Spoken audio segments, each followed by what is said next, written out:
دوستوں بہنوں، کئی ایشوز ہیں، طلاق، خلا، جہیز، کھانے اور پہلی ڈیلیوری کے خرچے، یہ جمعگیاں، گھر بک رہے ہیں، پھر شادیاں ڈیوریبل نہیں ہیں۔ ہم لوگ کوئی بھی چیز خریدتے ہیں تو پہلے یہ سوچتے ہیں کہ یہ کتنے دن چلے گی، اس کا اچھی طرح اندازہ کرتے ہیں، لیکن پوری زندگی اپنی بیٹی کو یا اپنے بیٹے کو کسی کے حوالے کر رہے، کتنے دن چلے گی اس کی انکوائری کچھ نہیں کرتے۔ اور ایسے بہت سارے مسائل ہیں، اور میری پوری اس تجرباتی زندگی کا جو حاصل ہے میں پہلے وہ آپ کے سامنے رکھ دوں۔ ان تمام کی روٹ جو ہے، جڑ جو ہے، وہ ویڈنگ سسٹم ہے۔ اس طرح کے مزید ویڈیوز حاصل کرنے کے لیے ہمارے یوٹیوب چینل کو سبسکرائب کیجئے اور پھر اس کے بازو میں جو بیل آئیکن دکھ رہا ہے اسے کلک کیجئے۔ ایک ہی سوال طے کرنا ہے آج، یہ جو ویڈنگ سسٹم ہے، ایک سوال یہ ہے کہ کیا مکمل شادی سنت کے مطابق کرنا ضروری ہے؟ یہ طے ہو۔ اس پوری شادی جو لڑکی دیکھنے کے اسٹیج سے شروع ہوتی ہے بات، پھر لڑکی پسند آنے کے بعد سیکنڈ اسٹیج بات چیت، پھر وہاں سے جتنے بھی چیزیں ہوتی ہیں، اس پورے پروسیس کو سنت کے مطابق کرنا فرض ہے، سنت ہے، نفل ہے، مستحب ہے، کیا ہے؟ اس کی شرعی حیثیت طے نہیں کرنے کی وجہ سے دیکھیے آپ، ابھی میں سوشل میڈیا پہ دیکھ رہا ہوں، آج سورج گرہن یا چاند گرہن کچھ ہے، الصلاۃ الکسوف کہتے ہیں اس کو، سعودی عرب میں چاند گرہن سورج گرہن کے وقت میں نماز باجماعت ہوتی ہے، اور جہری نماز ہوتی ہے دن میں بھی، اور دعائیں ہوتی ہیں۔ تو آج نمازوں کا انہوں نے اہتمام کیا ہے، اور ایسا اہتمام دھوم دھام سے کیا ہے کہ آپ اگر نماز نہیں پڑھ رہے ہیں تو آپ گلٹی فیل ہونا کہ نہیں میں تو کافر ہو گیا۔ وضو اگر کوئی شخص کہہ دے کہ بھائی وضو بار بار ضروری نہیں ہے میرے لیے، آپ اس کے پیچھے نماز نہیں پڑھیں گے۔ آپ وضو کی بات تو چھوڑیے، خالی ہاتھ دھونے سے انکار کرے، وہ نماز کو جان بوجھ کے چھوڑنے والا کفر کے قریب ہو جاتا ہے، فاسق۔ جب ہر سنت کا، ہر فرض یا سنت کا ترک کرنے والے کی ایک شرعی حیثیت ہے کہ وہ کافر ہے، وہ فاسق ہے، وہ فاجر ہے، وہ مشرک ہے، کیا ہے؟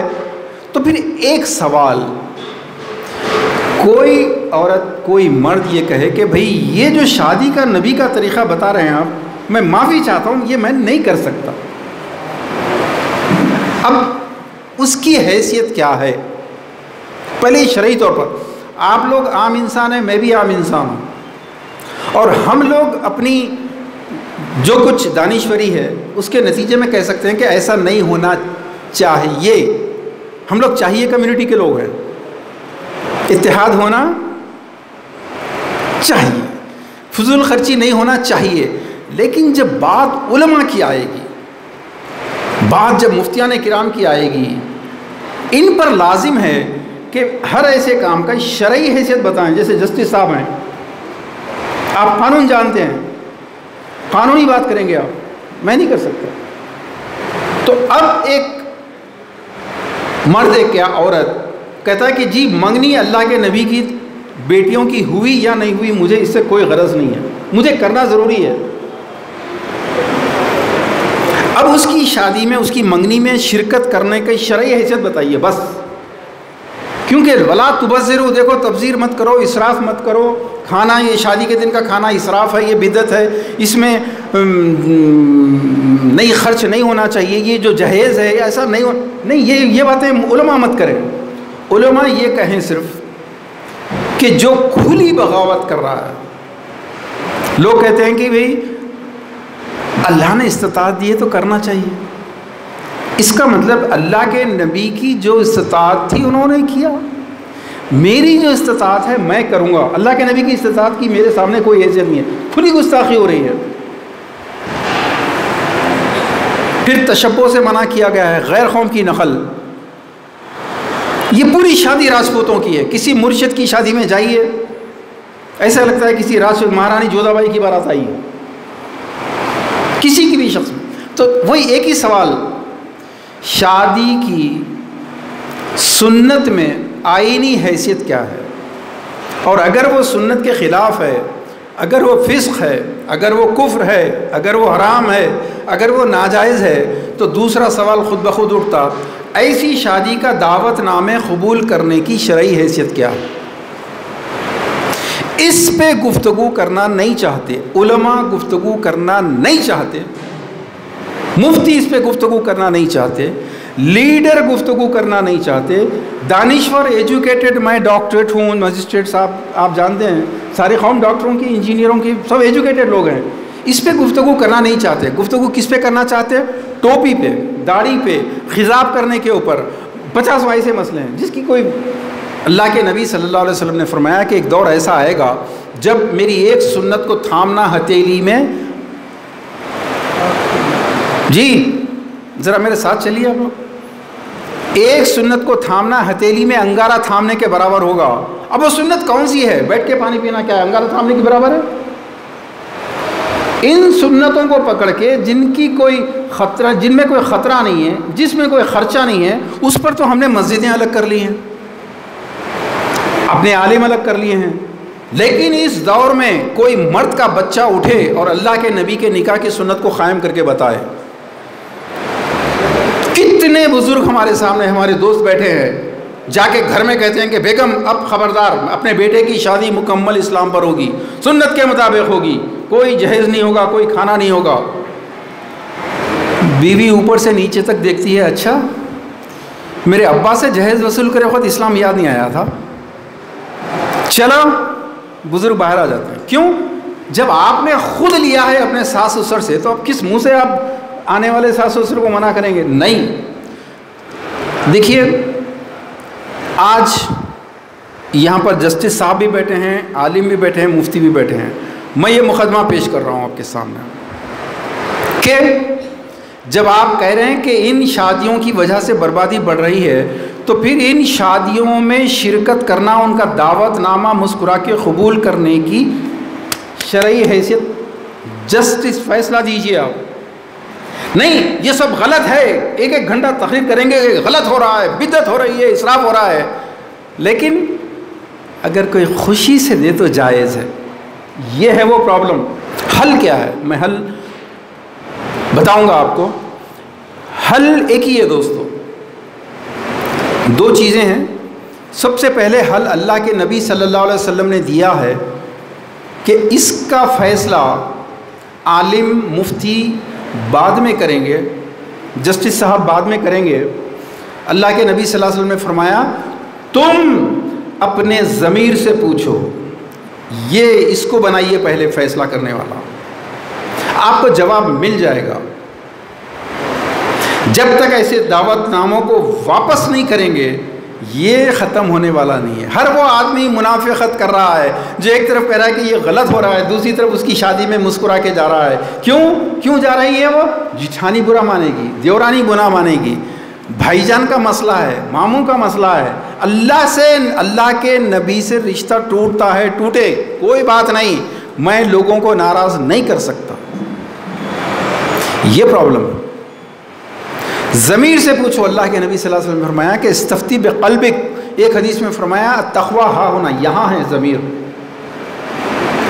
یہ پہلا حل ہے، اپنے ضمیر سے پوچھو کہ جب تم یہ سمجھ رہے ہو کہ ان شادیوں کی وجہ سے بربادی ہو رہی ہے، میرے نبی کے طریقے کو چھوڑ کر جب جس نے بھی مہارانی جودھا بائی کی طرح سے شادی کی، مشرکین بھگوانوں کی طرح شادی کی، اس شادی میں برکت کہاں سے آئے گی؟ میں اسی شادی میں شرکت نہیں کروں گا۔ اپنے ضمیر سے پوچھو۔ وہاں آ کے کیا کرتے ہیں؟ نہیں فلاں عالم صاحب آئے تھے شادی میں لہٰذا جائز ہو گیا، فلاں مرشد آئے تھے لہٰذا جائز ہو گیا۔ تو کیا اللہ کے نبی سے بڑھ گئی ہے علماء؟ اللہ کے نبی سے بڑھ گئی ہے مرشد جنہوں نے منع کیا تھا؟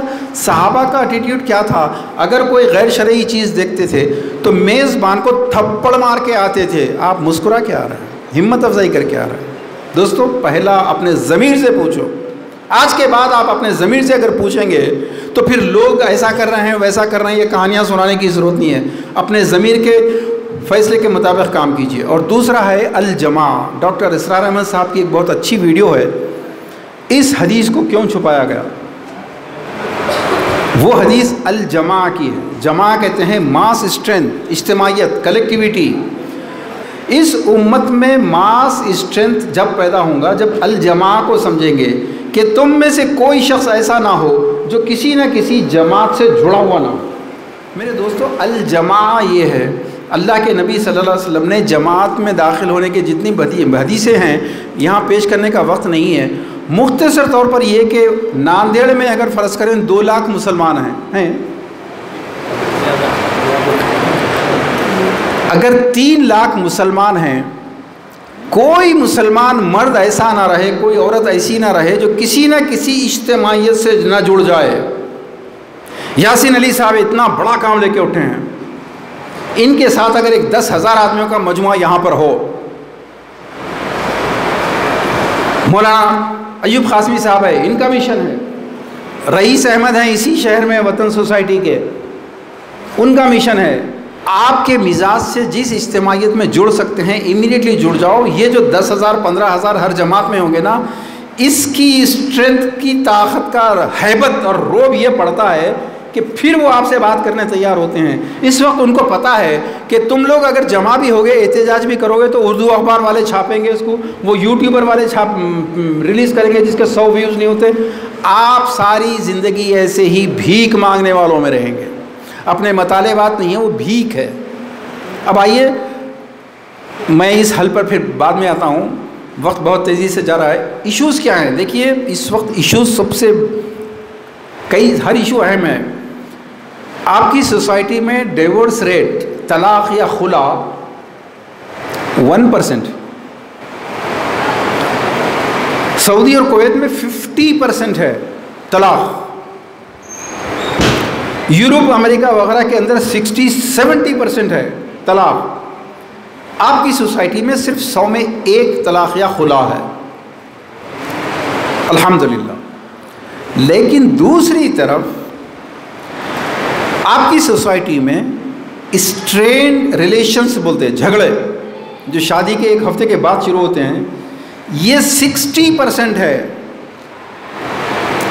सऊदी अरब में, अमेरिका वगैरह के अंदर 1% भी नहीं है, क्योंकि वो लोग रोक पालते नहीं हैं। तलाक की आज़ादी, खुला की आज़ादी एक नेमत है कि जब तक बहुत प्यार से एक दूसरे के साथ रहते हैं रहेंगे, नहीं अलग हो जाएंगे। एक दूसरे को ज़बरदस्ती, बिस्तर पे आग लगी हुई है, बिस्तर पे कांटे बिछे हुए हैं, लेकिन एक ही छत के नीचे सो रहे हैं और ख़ानदानों में बर्बादियाँ, ये है प्रॉब्लम। दोस्तों, दूसरा प्रॉब्लम बढ़ता जा रहा है लेट मैरिजेस का। वही मैं बार बार कहूँगा, वेडिंग सिस्टम गलत है, जिसका मदरसे के निसाब में कोई रिवोल्यूशनाइज करने का तरीक़ा नहीं है, लीडरों के पास नहीं है। ये आपके ज़मीर को जगाने के लिए ये ऐसे प्रोग्राम घरों पे कीजिए, 5 लोगों को घर पे जमा कीजिए। ये दूसरा जो मसला बता रहा हूँ मैं आपको, लेट मैरिजेस का, इसने सोसाइटी को जो बर्बाद किया। लड़कियां क्यों भाग रही हैं, लड़के क्यों गांजा, शराब, सिगरेट वगैरह के एडिक्शन में मुब्तला हो गए हैं, क्यों पोर्नोग्राफी, क्यों फहिश फिल्में इतनी ज़्यादा बढ़ती जा रही हैं? क्योंकि अल्लाह के नबी का एक हुक्म नहीं माना आपने। माँ बाप यहाँ बैठे हैं, देखिए आप अपनी दोज़ख की आग को भड़का रहे हैं। बालिग होने के बाद पहले निकाह है, बाद में कैरियर है, पहले निकाह। लेकिन पहले जब कैरियर हो गया तो बच्ची की तालीम ख़त्म होने में 25, 26, 27 साल होते हैं। बच्ची अगर 25-26 में ग्रेजुएशन, पोस्ट ग्रेजुएशन कर लेगी और फिर इस उम्मीद में कि नहीं अच्छे रिश्ते आए तो करेंगे, अच्छे रिश्ते आने तक के बच्चियाँ 30 साल की हो रही हैं। अब 30 साल की बच्ची को कोई रिश्ता आएगा तो मर्द हजरात, आप ईमानदारी से बोलिए कि आपका बेटा भी 30 साल तक आ जाता है शादी, जब आप शादी का फ़ैसला करते हैं। आपके 30 साल के बेटे को बहू लाने के लिए आपकी बीवी कितनी उम्र की बहू की फरमाइश करेगी आपसे? उन्हें बोलेगी 20-22 की चाहिए। अब ये 30 साल की बच्ची कहाँ जाएगी? ये किसी विडोवर से शादी करेगी, किसी ऐसे आदमी से शादी पे मजबूर होगी जिसके 2 बच्चे हैं, बीवी भाग गई है, क्या तैयार होती है? और गरीब बच्चों की शादियों का भी कुछ मसला बताया था मौलाना ने। भाई हम लोग रिच क्लास और मिडिल क्लास के लिए फिर भी हेल्प कर सकते हैं, गरीबों की मदद नहीं कर सकते आप। इन गरीबों के दिमाग में ये है कि खुद वो रक्षा चलाते हैं, रक्षा भी ज़ाती नहीं है, लेकिन अगर उनको कोई अच्छा रिश्ता दो, कोई देखो फौरी शादी करो, बच्ची के नाम पे घर करते, ये इनका दिमाग। ये लेट मैरिजेस, मेरे भाइयों बहनों, दरअसल जो प्रोग्राम मैं आपके सामने रख रहा हूँ ये 4 घंटे का एक वर्कशॉप है। मैं यासीन अली साहब से और मुंतजिमी से दरख्वास्त करता हूँ कम से कम 4 घंटे हो, तो खाली मुझे तबसरा नहीं करना है, मुझे एक सोल्यूशन और प्रैक्टिकल बात इस्टेब्लिश करना है। मैं आप जब हुक्म देंगे मैं हाजिर होऊंगा। मैं बहुत मुख्तसर चंद बातें कर रहा हूँ आपके साथ। देखिए, तीसरा जो प्रॉब्लम है मेहर का, मेहर के मामले में, मेहर वो चीज़ थी जिसकी अहमियत अगर दिमागों में बिठाई जाती तो जहेज़ खुद ब खुद ख़त्म हो जाता।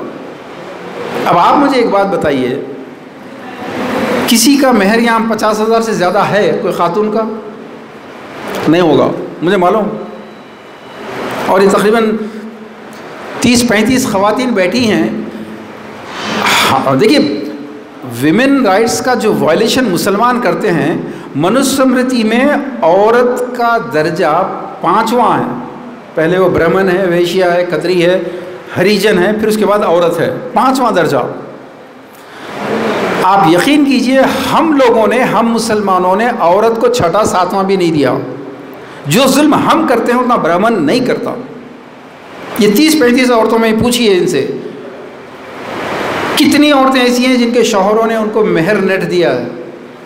2 या 3 मिलेंगी जी, 2 या 3 मिलेंगी, मालूम है।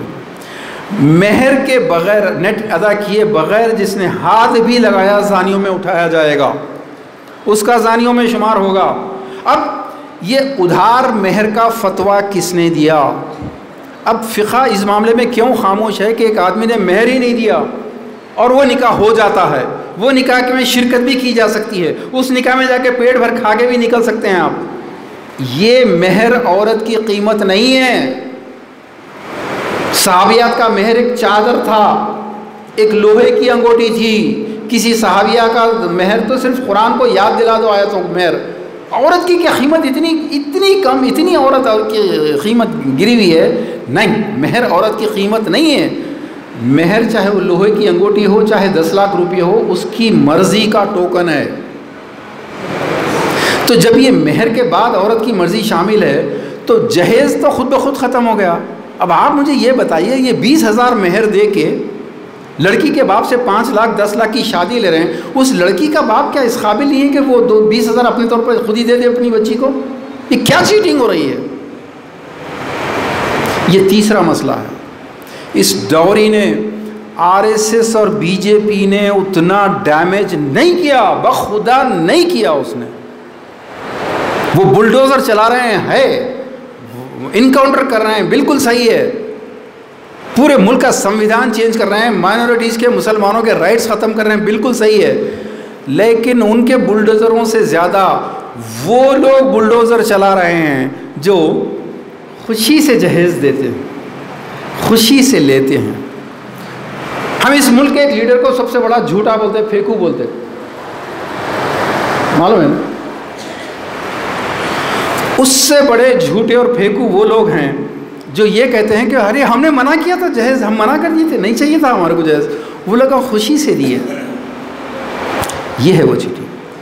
तो फिर वही सवाल, क्या अल्लाह के नबी सल्लल्लाहु अलैहि वसल्लम की सुन्नत शादी में उसकी इत्तिबा फ़र्ज़ है, सुन्नत है, नफिल है, मुस्तहब है, या कर लिए तो कर लिए, नहीं तो कोई बात नहीं? क्या ऐसा है?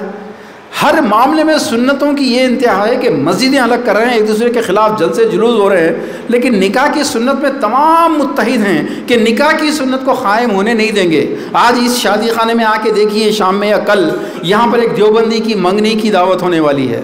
फिर कल या परसों आके देखिए अहले हदीस की शादी के दिन का खाना जो लड़की के बाप के खर्चे पर खाया जा रहा है। परसों आकर देखिए इसी शादी खाने में कोई ना कोई बरेलवी की कोई रस्म होने वाली है। हमने निकाह के मामले में तमाम मसलकों ने इत्तेहाद किया हुआ है, इसको कायम होने नहीं देंगे।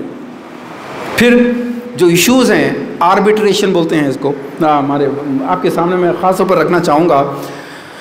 अक़दनामे में लड़का लड़की अपने अपने कंडीशंस लिखा सकते हैं, ये ब्यूटी है निकाह की, अक़द की। लेकिन क्या लिखा जाता है? मेहर, 20,000 रुपये मेहर, 5 सिक्के रायजुल वक्त, 5 सुर्ख दीनार और कुछ। भाई लड़की से 4-4, 5-5 बार मीटिंगें करके, उसके बाप से उसका घर भी कुआ के, उसके भाई को बेरोज़गार करके, उसको सूद पे पैसा लेने पे मजबूर करके, जो जो तुम ले रहे हो वो भी तो एग्रीमेंट हुआ ना। इस अक़द में वो एग्रीमेंट क्यों नहीं है? क्या इसको अक़द कहेंगे? क्या वैसे क्या ये अक़द है? क्या ये निकाह का एग्रीमेंट है? एक और चीज़ कॉन्स्टिट्यूशन ऑफ इंडिया भी इजाज़त देता है, इस्लाम भी इजाज़त देता है हकम की। उसी निकाह नामे में अगर लड़का लड़की दोनों तरफ के लोग ये बोलें कि भाई अगर हमारे दरमियान में आपस में इख्तिलाफ़ात हों तो हम फ़लाँ शख्स को अपना हकम मानते हैं, इन्हों जो फ़ैसला करेंगे हम मान लेंगे। आप तबलीगी जमात में हैं फ़र्ज़ करो, अगर तबलीगी जमात का इदारा, तबलीगी अमीर या आप जमात इस्लामी में हैं या किसी मुर्शद से हाथों बैत हैं और वो मुर्शद जो भी हैं अगर वो ज़िम्मेदारी लेते हैं तो दोनों से भी एग्रीमेंट करें कि हमारे दरमियान कोई भी इख्तिलाफ होगा तो हम इनका जो फ़ैसला होगा मान लेंगे। आर्बिट्रेशन के तहत इंडियन कॉन्स्टिट्यूशन इजाज़त देता है, शरीयत इजाज़त देती है। इसके बाद FIR नहीं फट सकती, वकील धोखा नहीं दे सकते। मुझे यहाँ का तो सिचुएशन नहीं मालूम, लेकिन हैदराबाद में रात के 11 बजे, 12 बजे, 1 बजे किसी भी पुलिस स्टेशन के सामने से गुजरते हुए देखिए, अंदर सिर्फ बुरखे नज़र आते हैं, पूरे मियाँ बीवी के झगड़े। क्या वजह है कि सिर्फ बुरखे हैं, दूसरे लोग क्यों नहीं हैं? क्योंकि उनके पास काउंसलिंग के लिए, आर्बिट्रेशन के लिए लोग मौजूद हैं। वो फ़ोन करके बुलाते हैं कि अपने लोगों का केस है, तुम जाओ डील करो। लेकिन जहाँ से बुरखे आए, जहाँ से कोई मोहम्मद सलमान, मोहम्मद रफ़ीक़ कुछ नाम आया, उनकी ईद हो जाती है। पुलिस वाला पहले 500 रुपये वसूल करता है, सब इंस्पेक्टर साहब 5,000 लेते हैं, इंस्पेक्टर साहब 10,000, उसके बाद फिर वकीलां औरतों को, लड़कियों को कैसे बर्बाद कर रहे हैं। लड़कियां कहती हैं कि जो चाहे ले लो हमसे, उस कमीने को और उसकी माँ को जेल पहुंचाओ बस। वकील कहता है जी बिल्कुल हो जाएगा। मेरे दोस्तों, आपको पता भी है क्या हो रहा है। फिर एक और इशू की तरफ, मैं इनमें जो 4 घंटे का वर्कशॉप होगा बताऊंगा तफसील से क्या करना है। एक इशू हमारी सोसाइटी में बहुत अच्छी बात कही हमारे मौलाना अयूब क़ासमी साहब ने कि दूसरी शादी का, मगर मैं इस हद तक कहूँगा हमारी सोसाइटी में ऐसे कई लोग हैं जिनकी बीवी का इंतकाल हो गया, उम्र 50 साल हो गई, 60 साल हो गई। ख़वातीन हैं 45-40 साल की उम्र में बेवा हो गई, मतलक़ा हो गई। आज तक हम उस ब्राह्मणिज़्म से नहीं निकल सके। बच्चे सबसे बड़ी रुकावट बनते हैं, जबकि सहाबियात की बेशुमार शादियां ऐसी हैं जिनमें बच्चों ने आगे बढ़ के किया। उनके जहनों से वो टैबू को निकालो, ये मसले हल होते हैं। मर्द जिसको दूसरी शादी की ज़रूरत है बीवी के इंतकाल के बाद, या औरत, उनकी शादी नहीं करने की वजह से ख़ुद सोसाइटी में कितने बीमारियां पैदा हो रहे हैं, कितने मसाइल पैदा हो रहे हैं, लोग रियलाइज़ करना नहीं चाहते। कम से कम अपने ख़ानदान के आपके वालिद हो सकते हैं, आपके बड़े भाई हो सकते हैं। आप ऐसे लोग अगर अकेले हो गए हैं तो उनकी शादी कीजिए, उनका घर आबाद कीजिए। कम से कम 10% औरतों के मसले हल हो जाते हैं।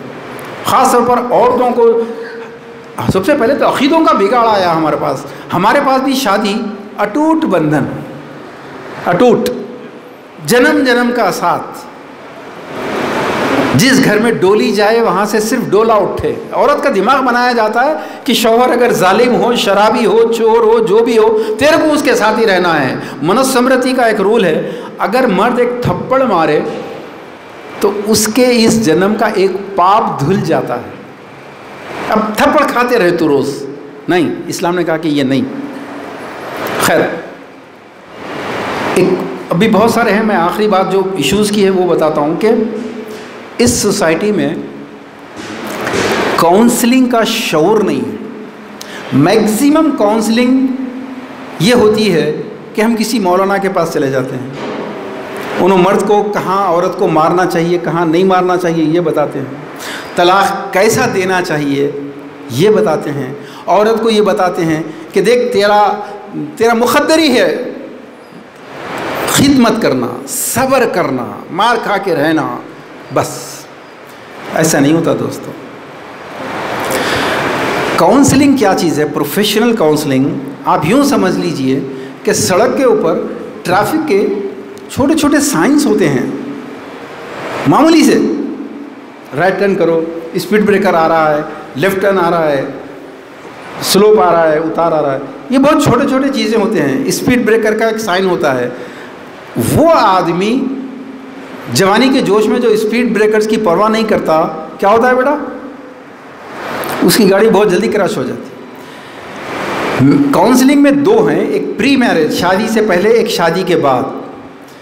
جو شادی جہیز منگنی کھانوں کے اوپر اینڈ ہوئی ہے اس میں تو پرابلم آنے ہی آنے ہیں، میں اس کی بات نہیں کروں گا۔ آپ لوگ پری میرج کاؤنسلنگ کے لیے کم از کم زوم پہ ہم سے رابطہ کیجئے۔ یہاں ناندیڑ میں ہوں گے مجھے پتہ نہیں اگر ہیں، ہمارے یاسین صاحب نے تو کہا ہے کہ وہ ارینجمنٹ کر رہے ہیں۔ آپ اس ارینجمنٹ کے لیے ٹریننگ فار دا ٹرینرز کے لیے ہم کسی بھی وقت آنے کے لیے تیار ہیں۔ کیا ہوتا ہے، آپ لوگ عورتیں گواہ ہیں، شادی کے بعد جو مسئلے آتے کئی آتے، عام طور پر عورتیں کیا بولتی ہیں؟ ای بہن کی بچی سمجھ کے کرے تھے جی، ای بھائی کا بچہ سمجھ کے کرے تھے نا، ایسا ہوتا ہے نا۔ ارے کیا بول رہا ہوں بھائی، اچھا طے کیا کرے تھے شادی کی بات چیت میں؟ کتنے لوگ ہوں گے، کھانا کیا ہوگا، گولڈ کتنا ہوگا وغیرہ وغیرہ۔ جو نہیں کرنے کے ہیں وہ طے کرے تھے، اور جو پہلے طے کرنا ہے وہ نہیں کرتے۔ مہر پہلے طے کرو، اگر مہر ہوگا تو پھر ڈوری ختم ہو جاتی ہے۔ لیکن شادی سے پہلے کاؤنسلنگ کے لیے لوگ اس لیے نہیں آنا چاہتے کہ ہمارے پاس حیدرآباد میں جو سسٹم ہے، شادی سے پہلے ہم 2000 روپے پر سیشن چارج کرتے ہیں ان کو۔ پہلے بہت فری میں کرتے تھے، مگر شکریہ بھائی، بہت بہت شکریہ جب سے بولے لوگ، اور جب جھگڑا ہوتا سیدھے پولیس والے کے پاس جا کے وکیل کے پاس 10,000 روپے کی نوٹاں رکھتے۔ ہم نے کہا کہ نہیں، اس قوم کے ساتھ فری کا کوئی نہیں کرنا۔ وہاں طریقہ یہ ہے پروفیشنل، لڑکا لڑکی دونوں کے پیرنٹس موجود ہونا، 1 گھنٹہ وہ سیشن، 40 کے 45 کے قریب سوالات ہیں۔